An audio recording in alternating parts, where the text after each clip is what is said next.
Неге KZ ақпараттық сараптамалық порталының жіті назарындағы адамдардың бірі Тимур Құлыбаев. Ол жайлы күн құрғатпай зерттеу материалдарын жариялап тұрады.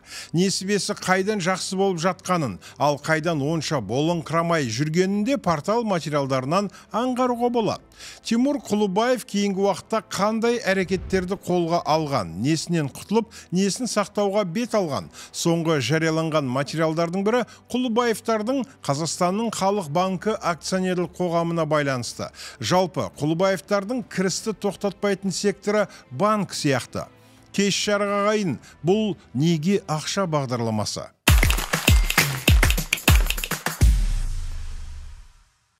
Материалда қысқа нұсқа етіп толық талдау беріліпті. 2024 жылы Қазақстанның Халық банкі акционерлік қоғамы өз қожайындарына 2023 жылдың таза табысынан 381,6 миллиард теңге төлейді. Оның қалған 104,2 миллиард теңгесін Тимур Құлыбаев бастаған акционерлер осыдан 2 күннен кейін алмақ.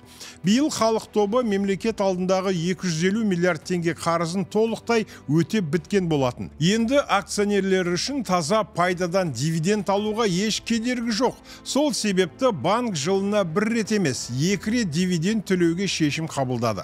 2023 жылы халық тапқан 647,2 миллиард теңге таза пайдадан биылғы жылдың жартысында 277,4 миллиард теңге дивиденд төленген еді. Енді екінші транш аясында акционерлерге 104,2 миллиард теңге аударылады. Халық банкының 56,39% акциясы Тимур мен Динара Құлыбаевтарға тиесілі. Олар банктың негізгі пакетін Алмекс холдинг арқылы бақылап отыр. Сонда биыл төленетін 381,6 миллиард теңге дивидендтің 215 миллиард теңгесі Тимур Құлыбаевтың қолына тиетін болады. Жыл санап халық банкының өз акционерлеріне көбірек пайда шығарып беруге талпына бастағанын байқаймыз. Биыл таза пайданың 59% дивидендтерге бөлінді. Бұл өзінше рекорд, себебі 2022 жылғы табыстан халық банк өз акционерлеріне 276,5 миллиард теңге, яғни таза пайданың 51%-ын төлесе, 2021 жылғы табыстың тек 30% ғана дивиденд ретінде қарастырылған еді.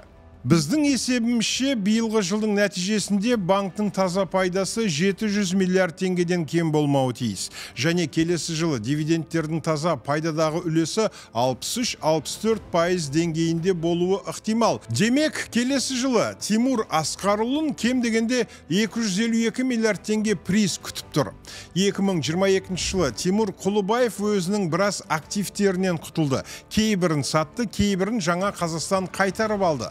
Қазір мамандарды олигарх мұнайгаз секторынан бір жолата кетіп, тек банк секторында қалама деген сұрақ қызықтырып отыр. Онда келесі жылы Каспий мұнай компаниясына қатысты жаңалықтарды естуіміз мүмкін. Банк секторы Тимур Асқарұлы үшін ең проблемасыз, үздіксіз кіріс әкеліп отырған сала. Мұнайгаз сияқты апатты өндірістік дауы жоқ, тыныш жұмыс істейтін сектор қазір олигарх үшін тоннельдің соңындағы жарық сәуле іспеттес. Сондықтан Құлыбаев банк үшін күресте барын салатыны анық. Ол үшін қиында бұлыңғыр 2025 жыл келе жатыр. Соңғы күндерде жарияланған тағы бір материал Тимур атындағы реформа. Құлыбаевтың өмірінде келесі жылы неге біз күтпеген өзгерістер болуы мүмкін деген тақырыппен берілген.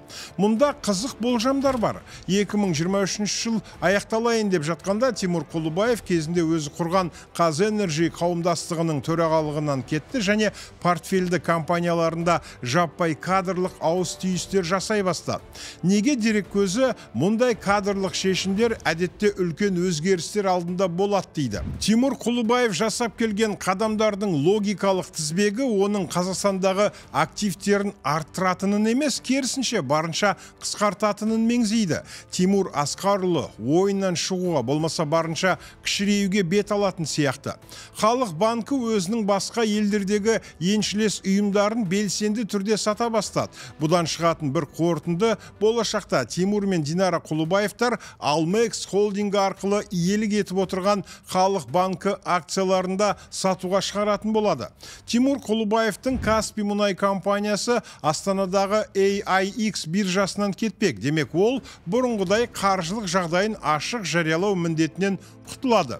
Құлыбаев империясының жағдайы нашарлап барады және біз оны осы ашық қаржылық есептіліктен көріп жүретінбіз. Енді Каспий мұнайға қатысты мәліметтер құпия болмақ. Тимур Асқарұлы кадрларды жаңартып, ескі үзеңгілестерін жауапкершіліктен барынша жылыстата бастады. Өзінің холдингі Joint Resources акционерлік қоғамы директорлар кеңесінен Раушан Сағдиева, Әсел Төкеева мен Шолпан Айнабаеваны шығарып жіберді. Әсіресе Раушан Сағдиева Тимур Құлыбаевтың барлық бизнес құпияларын тым жақсы біледі. Сондықтан оның Сингапурға кетіп қалуына барлық жағдай жасалды. Енді Раушан Сағдиева Қазақстанға қайтпауы да мүмкін. Халық банк өзінің Ресей, Тәжікстан мен Қырғызстандағы еншілес банктерін сатып жібергеннен кейін келесі жылы Грузия мен Өзбекстандағы банктерінен құтылады деген болжам бар. Бұдан кейін Құлыбаевтарға тиесілі Алмекс холдингі өзінің қолындағы Халық банк акцияларының елеулі бөлігін биржаға шығарып сата бастауы ықтимал. Қазір олар өз қолында банк акцияларының 69,5% ұстап отыр. Кемінде 30% акцияны сатса, онда банктың мажоритарлы басқарушы емес, тек ірі акционері болып қала бермек. Құлыбаевтар Қазақстандағы активтерін сатып, қолдарындағы заңды кэш пен басқа елдің ірі бизнесмені бола алады. Оған дайындықтың қызу жүріп жатқанын да көре аламыз.